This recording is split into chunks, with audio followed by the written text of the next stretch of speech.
Woo! In the words of the great Ric Flair. The Chain Gang Sports Show coming at you live for the first time. Good evening, everyone. We are live from the Flagler Voice podcast studio. That's right. We are ready to take your calls. 386-251-8100. Let's hear from you. Here we go. Call 386-251-8100. Let's go. Call now. My brother, what's happening? Let me tell you what. For it being a Thursday, there is so much going on right now in the world of sports, namely the Winter Olympics as the final week, the final days wrap up, and the women from the United States hockey team are golden. Golden, baby. Golden. Huge win. If you saw it earlier today, I think it started around 1:10. It finished a couple hours ago.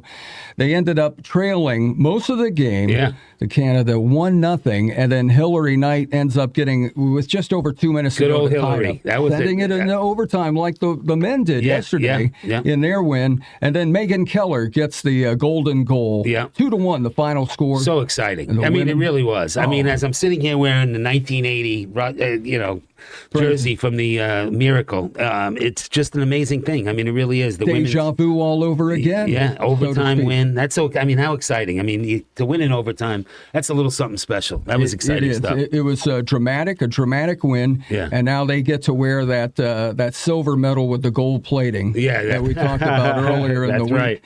But which is like a $2,500 retail value. But it's obviously it's the meaning of it. And right now you've got the men who play tomorrow afternoon against, I believe, Slovakia. Yeah. And if they win that game, that could match up, another gold medal on Sunday. One of the final, if not the final, event of this fine Winter Olympics. It's been very entertaining. Maybe not quite as the United States figured it would go.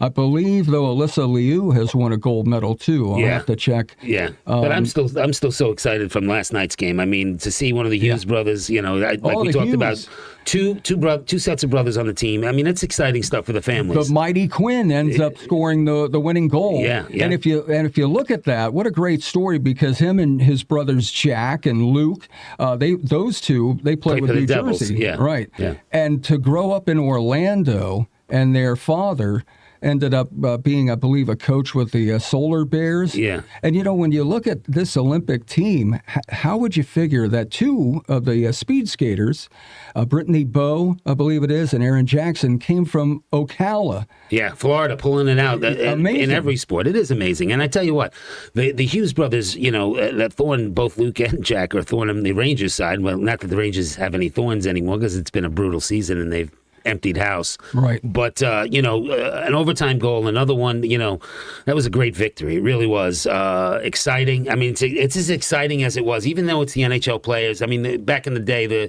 for the Miracle on Ice, it was college kids. But now we got pros, and it doesn't matter. It's still that USA pride. And at $5,000 an ounce, by the way, you're not going to get gold medals. You're going to get silver-plated gold medals. And when you look at it, Tom, the women, they don't have a pro. They don't have the NHL. No, they do now. The league started. Well, that's true. They do. Yeah. But, the NHL, it's not what was it, 2014 was the last time. And that's why we're seeing that gap in the regular season. Yeah, and it's okay, because I think this is more exciting than the regular season right now. And the big thing is Canada is so stacked. And then they're talking about that the favoritisms and the refereeing has, the officials have gone to the way of Canada. They've been getting away with this and that. Listen, they don't have to. They are stacked. I mean, they are loaded. It really, if the USA gets there, I think it's going to be an uphill battle. I mean, because Canada's loaded.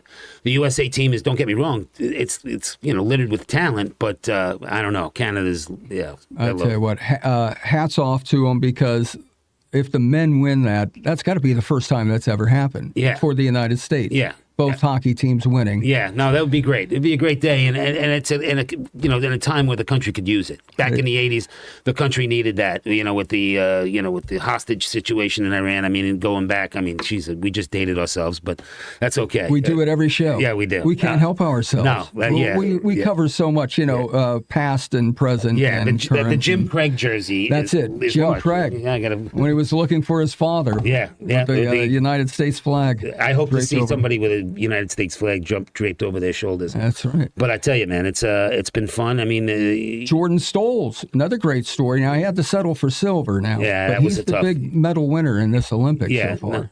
And Michaela Schifrin. That was a great win for the giant slalom. I mean, Schifrin. She hadn't won since what 2000. It's been a while. Yeah, it's been a while. 18, I think it was. Yep. It was you 18. are correct. Yeah. 2018. Yeah. Goes way back. So to go that long without 8 years. Yeah. To go that long without and then come back and win a gold, it's a great story. Oh yeah. And Cortina's been a great host to Italy. To the fact that I'm Italian and to my Italian father and his buddies all hanging out watching the show. So it's a little shout out to them. You mentioned Italy, and the United States has passed Italy at least prior to going on by one medal, 27-26. But Norway is running away with it, 34.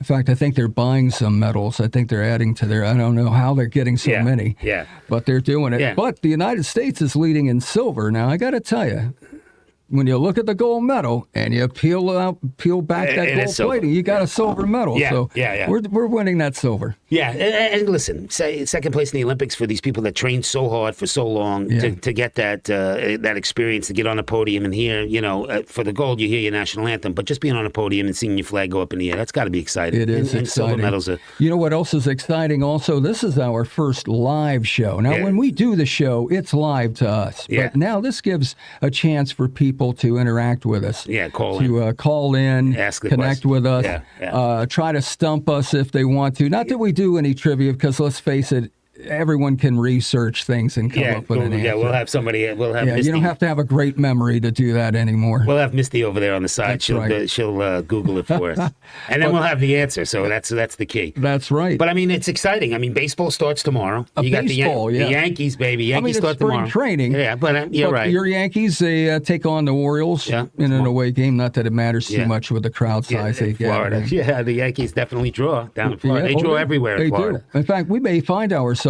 out there if the producer can find it in the budget. Get rid of the moths and clear it off and make sure that we can. We might get out there. And, we could have the Drug Court Foundation for Flagler Beach. They could come out and help us out. Absolutely. So 5 games on the docket, and then we've got the World Baseball Classic, which starts on March 3rd and 4th. And did you see Ken Griffey Jr. now is like the World Baseball ambassador? So that's good to see him good out guy there. To have there. I think Griffey's carried himself well. Other than the turning his hat around, if you remember, that was people didn't like that back then. Yeah. We're only talking late 80s there. Yeah. It's hard to imagine. I was looking at that Ken Griffey Jr. at the age of 56 now, I believe, because he was born in 69. So what would that make his father, who I actually had the opportunity to watch? I think he played with the Red Machine. He played with the big Red Machine. Yeah, and then they got to play together. I thought that was awesome. I think they both homered in one game, which I thought was kind of, that's something. To play with your son. Right. It goes Doing to it like before LeBron and Bronny. Yeah, it's a rare occurrence. Yeah, sure for is. one to last that long while the other one is actually achieving that at young ages. To get with a team in the major leagues of whatever sport. No doubt. University of Miami. I'm wearing the hat, wearing the jersey. I see all that. They're 5-0 now. The U, baby. Yeah, that's it. The U. You got it. And you got it. we'll skip right over St. John's baseball there, the Red Storm. But the big story for them, as always, in the Big East, the basketball team ranked 17th, and they come up with a win last night, 76-70 over Marquette on the road. Rick Pitino, 52 years coaching, and he's had a tremendously successful coaching career. He said this is in all the years he's been coaching, this is the team that has bought into him, and it's the team he's loved coaching the most in his whole career, which is a big thing to say, especially because through the portal, he only kept one player, and the rest are all brought in just for this year. And, the shame of that, we all know that that's not the way we want to see college sports. We want it to go back to the way you recruit the guy, he comes in as a freshman and he stays 4 years. That's what we like. Right. But that's not happening. That's not the way we are today. We're in the, portals in the NIL and what's crazy is you see these guys playing now. I think I forget the name of the player. It's like going to be his 9th season. Yeah, that's crazy. It's like a career college student. My parents were glad that I didn't stay that long. Yeah, right. That's a big the old payday. joke. I loved high school, all 6 years of it. Yeah. Yeah. So, how that happens and when's enough? I mean, every year you get these guys going to a different team. Yeah, and it's the one and done, which is that's another frustrating thing. But I think they get away from that because if you have an opportunity as a kid and you're making a couple million a year, that is better than the rookie contracts that they have. And so now they get to stay 4 years, live, party, and play like they do in college and enjoy college life rather than have to go into a business so quickly. I think the one and done will go away a little bit. And I don't know if it's not going to go back to the 4 years of, the Patrick Ewings, going back to those 4 years of playing against, Chris Mullin and Mark Jackson. I mean, those were some great rivalries back then, and that's missed. I think that's truly missed. Sure. So. Oh, yeah. NBA action starts up tonight, and the Pistons are on the road at Madison Square Garden taking on your Knicks. How do you feel about that? Yeah. Could be a preview of the Eastern Conference Final. I think it will be. I think the Knicks getting beat by 30 just before the All-Star break by them, and that was frustrating. But as a Knicks fan, the orange and blue skies, as we talk about. The orange and blue skies. That's it. But, I want to see the complete Knicks team out there with OG, still up. He's still questionable for today. But, you got Cat back. Cat wasn't in the last time they played. It is in the Garden. I mean, granted, the Knicks are better on the road, which is surprising. But the Garden will be buzzing. It will be buzzing tonight. It's after the All-Star break. It's that second half of the season surge. We're going to want to come out and play. Brunson, they're going to bring it, and it's going to be a great game because Detroit's good. Detroit's legit. They are.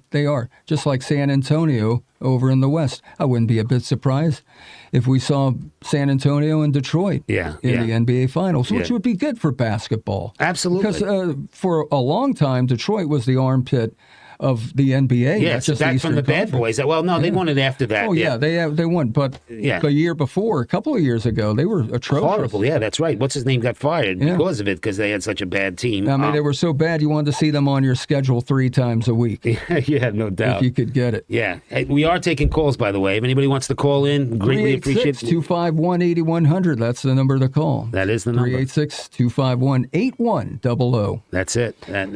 That way you can talk to Tom and grill him about the St. John's baseball team? Red Storm baseball team. You got to let that go. We haven't been good since Frank Viola. Viola. Hey, that is a name, though. I tell you what. A Long Island kid, I might add. Is he in the Hall of Fame yet? No, Frank Viola? Frank Viola is not in the Hall of Fame. Will he ever be in the Hall of Fame? No, I don't think so. I mean, Donnie Mattingly is the one that's been. Don Mattingly has been left out of the Hall of Fame, and that is a crime. Yeah. Donnie Baseball. He was everything for the Yankees. That's all we had in that mid-'80 run with Dave Winfield. Yeah. Hey, so much happening. Like I said, then you got Saturday. It's the Major League Soccer season starts up. Messi's back in front of the... Messi will be back. He's in Los Angeles taking on the Los Angeles Football Club with a 9:30 start. Orlando in town. They're in Orlando taking on New York's Red Bulls. So that's a good matchup as well. Yeah. Difficult matchups for both teams coming out of the gate. But just like in any sport, when you first start, and there's really no preseason to soccer, you don't know what you're going to get. No. But for Miami to get a championship out of it's amazing what Miami. Messi just, I mean, he came in and he was around. an instant impact. I mean, he actually looks sometimes, it's almost like, like the pro playing with a couple of kids. Yeah. That's what it looks like. I mean, he's really that good, and he's in the twilight of his career. I think he'll play one more. He'll play in the World Cup. 38, something like that. He's up there. But he's still so good. Soccer. I mean, he's so good. To be in that kind of condition at that age. Yeah. And, most guys are just taking to the couch and drinking a 6-pack or a 4-pack. I don't even know that they sell a 6-pack anymore. The 4-pack is what I see. 4-pack is what it is. That's it, 4-pack. But, it's a great time to be a sports fan. You've got the lull in the NHL. They return to action, I believe, a week from tonight. Yeah. On February 25th, probably a full slate of games. I'll have to take a look at that. Yeah. You got the NBA. Really, pretty much everything. Yeah, baseball. That's this is that time of year where baseball comes in. It's like almost like when football and basketball and hockey catch up. They all come together. September and October, November are probably the best times to be a sports fan because you have all the major sports, and I mean all of them: Major League Soccer, NHL, NBA, Major League Baseball, NFL, college football, and even college college basketball starts up in November. Yeah. It's a sports bar owner's dream. Yeah. You got all the TVs on it. Hooligans. Yeah, here we come. We got to reach out for them for sponsorship now that I just mentioned them on the show. That's right. You have to do that. And then big news also, I don't know if anyone has seen, but the Seahawks are for sale now. What is it, $8 billion they want? It could be, they're saying right now, definitely in the mid $6 billion range, but it could end up being a record $7 to $8 billion. Because of the value, you figure this team just won the Super Bowl, and it looks like it's going to be a good future. And it's a good market. I mean, believe it or not, they in all sports, believe it or not, even that the soccer team draws, they have parades as they walk into the stadium. I mean, it's they support their teams. Well, it's not like being in, let's just say, Miami or even in Florida, where it's a tough draw, especially in Miami, because you have so much in the way of tourists and you have so many things to do. So it's tough to get everyone. You go to Denver or Seattle, that's the big draw at any given time. Yeah, no, that's a fact. And when it comes to Seattle, again, the Seahawks, the fans, they bring a lot to the table for that. And I remember they were talking about when the Cowboys, if Jerry Jones was to sell the team, I think the Cowboys right now and the Yankees are the two teams that would sell for more money than anything. Yeah, they are the most valuable in there, and probably the Lakers. I'd say the Lakers, the Knicks, and the Celtics, probably in the NBA. We couldn't be so lucky if Dolan would trade that team, it would sell the team, but we're stuck with him. And listen, this is the Nick run. He's actually sat back and left it alone. So hopefully he continues to do that. But then you go to the Jets. Man, we hope that Johnson sell, but they're never going to sell. No, well, Woody enjoys his football life, and it's destroyed this city of New York's football teams. Of just the Buffalo Bills are truly the only New York team for football, but the Giants and Jets having 2 bad seasons in a row. You mentioned the NFL, Tom, and that will be some subject matter that we're going to be talking about quite a bit, even though it's the off season for a while. But you have a lot happening. You've got the combines up in Indianapolis going to be taking place. The draft, I think, in Pittsburgh this year. Yes, it is in Pittsburgh, and I tell you what, man, it's crazy, right? 100,000 people get into the streets to watch watch somebody walk down and hug Goodell. I mean, that's an amazing and wear thing. the hat of the team. Yeah, that's it. It's a big event. It is a big event, and you look at it. How many times are you going to see that in your city? You got 32 teams, so if you made a different venue, a different NFL city every year. Which is what they're doing. Decades. And, it was traditionally in New York. I mean, and so, the Jet fans and Giant fans were very prevalent and people would travel there, but they didn't have the venue that they have now. Right. But you do see each city being well represented at these large galas that they put on now they got rapping, bands going on. I mean, it's an event. And when the Bills and the Titans, they have the new stadiums, they're probably going to be That's right. And the new stadiums are amazing. And, again, bucket list stuff for me. I've always wanted to go to different places to see games. I've been fortunate enough, Yankee Stadium, Wrigley Field, Fenway Park. So it's exciting stuff with these new ones. You've been around. Yeah, these new stadiums, though. I want to see, I really want to see that place, what's that, SoFi. I mean, that place looks amazing.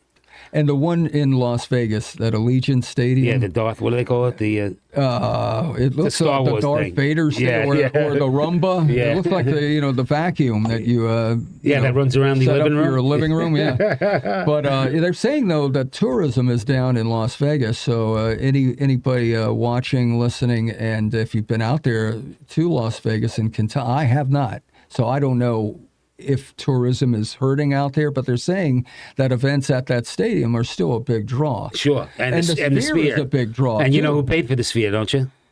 No, I do not. Dolan from the Knicks and Rangers, who owns the Knicks and Rangers, with his own money. He didn't use Cablevision's money. He used his personal money to I never knew that until somebody told me that he was the one who financed that whole Sphere.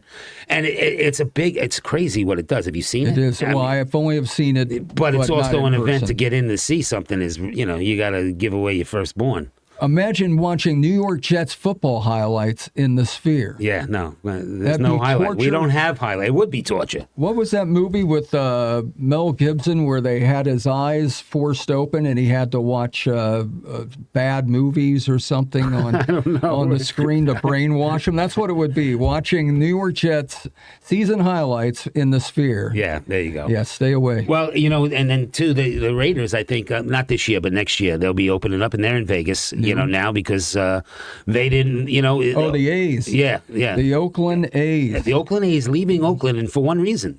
Major League Baseball had put conditions on two teams. The Rays and the A's were both told if they didn't get new stadiums and get something in the works right away, that they were going to lose their franchise. Yeah. And to think that, the powers that be would come in and take your team. You own them. You bought them. Right. But if you don't, comply with having a stadium that is up to, that place in Oakland, well, that was the Oakland Coliseum. That was a disaster. It was a disaster. It was horrible. Like a lot of, but those stadiums go back to the early 60s and the days of the AFL. Yeah. It was no frills. People just went there to watch football and to sit in discomfort. Watch football with a baseball field in the middle of it until they got halfway through the season. And the uniforms would get so dirty. I remember seeing that on football cards as a kid, and you'd see all this dirt on them. Where's this dirt? Now you don't see any dirt second base. You don't see dirt on uniforms anymore. They're all too clean. It's all synthetic. It's like they all rode the bench. Everybody sees the black streak. They're all trying to figure it out. Just so everybody knows, it's tires. That's what that is. Crumbled up tires. I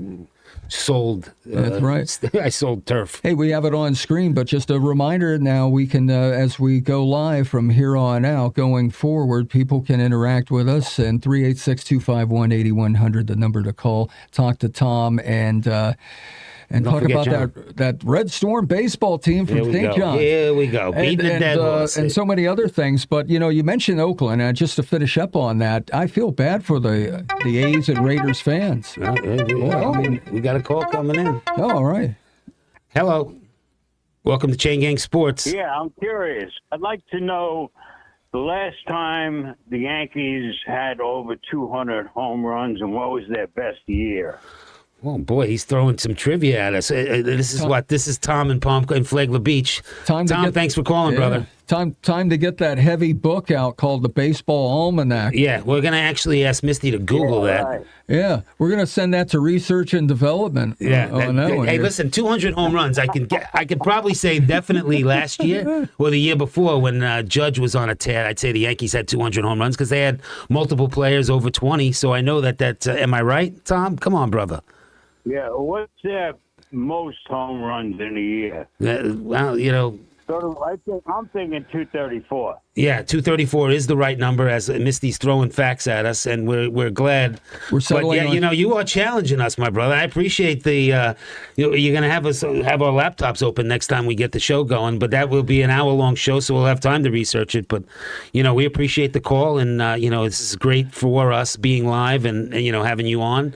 I know that there's an Italian watch party somewhere in Flagler Beach, so. And Tom, I'm sorry we don't have some kind of something to send out to him for being the official first caller of the Chain Gang Sports. We're going to get you what are they used to with the interceptions? You get that big gaudy chain. Oh yeah, we have one for you. Silver plated. Yeah, well, for the University of Miami, it was the turnover chain. Yeah, that's what I'm talking about. They started over. Yeah, we can probably get one. Yeah, sounds good. Well, we appreciate it, Tom. Thank you. Thank you for stumping us on the first question of the day. Right. Yeah. Well, I really appreciate it. Look forward to hearing from you again. Thanks. We're 0 for 1, but we were swinging for the fences. Yeah. Like a King Kong Kingman. My brother. I knew you'd come up with something witty. Swinging for the fences. Swinging for the fences. With the Yankees, 234 is the number. That we're settling on that? That's the answer? It is. It is the answer. We'll probably never be asked again. No. But we'll you know what? When you have Judge in that lineup, and let's talk about the Yankees since they do open up tomorrow. Well, it's a big and Tom's story. a big Yankee fan. As you could tell, he's throwing Yankee facts at us. And,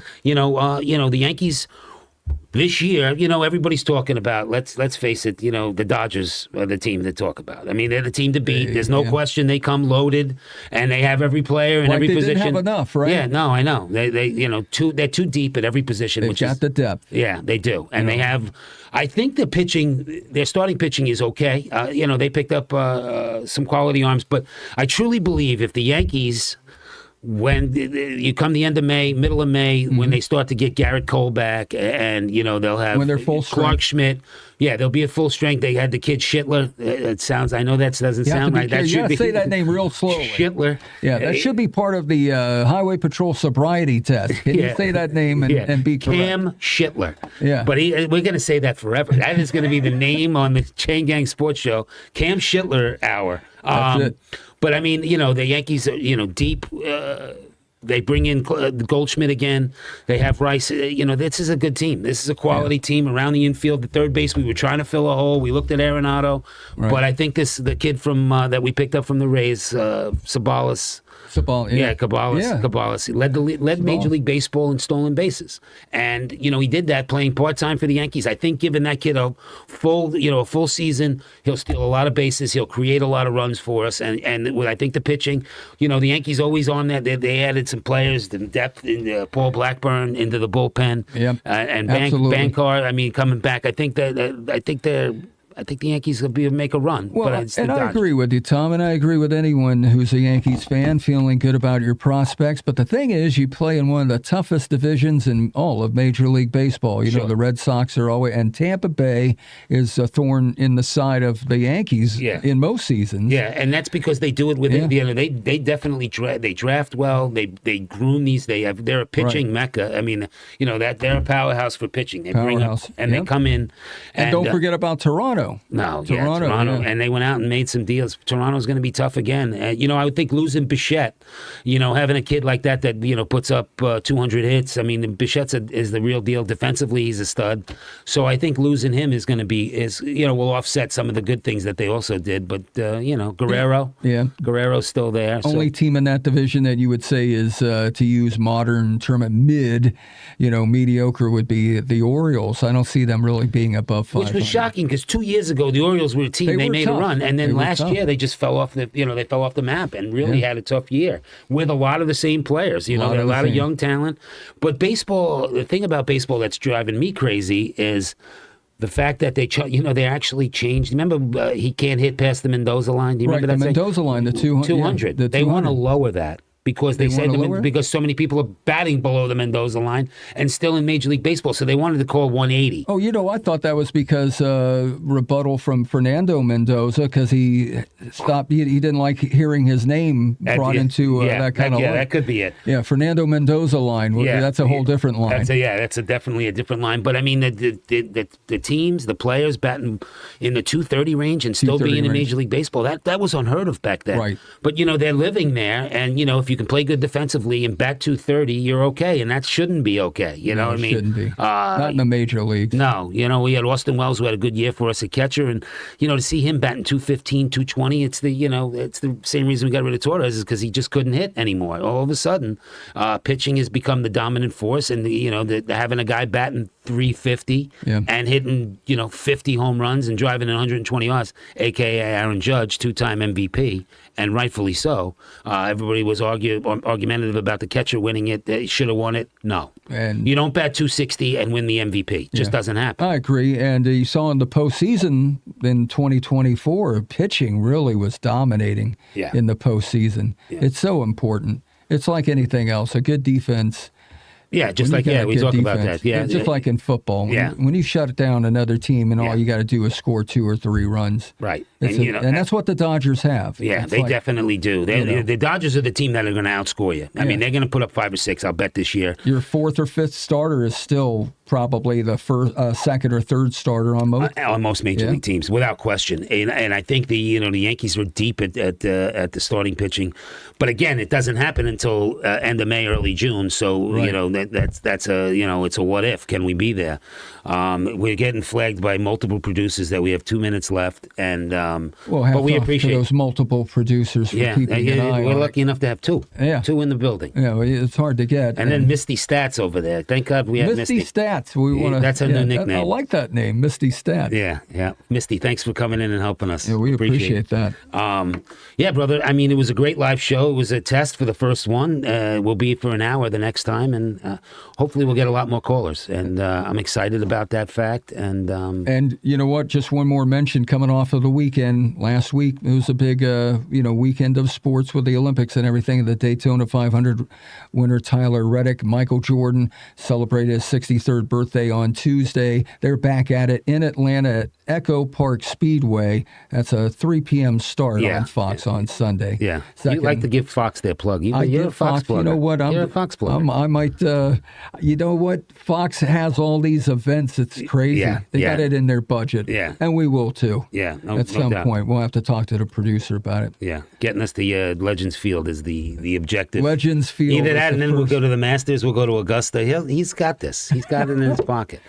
All right, my friend. Well, I think we worked it all in. We did. And I appreciate Go you. USA. Tomorrow we'll be watching as the men attempt to make it to the gold medal round in Sunday's action. And beat Canada, and it'll be a real celebration not since 1980. Yep, that would be a great Thanks, one. brother. Have a great night. You as well. Thank you.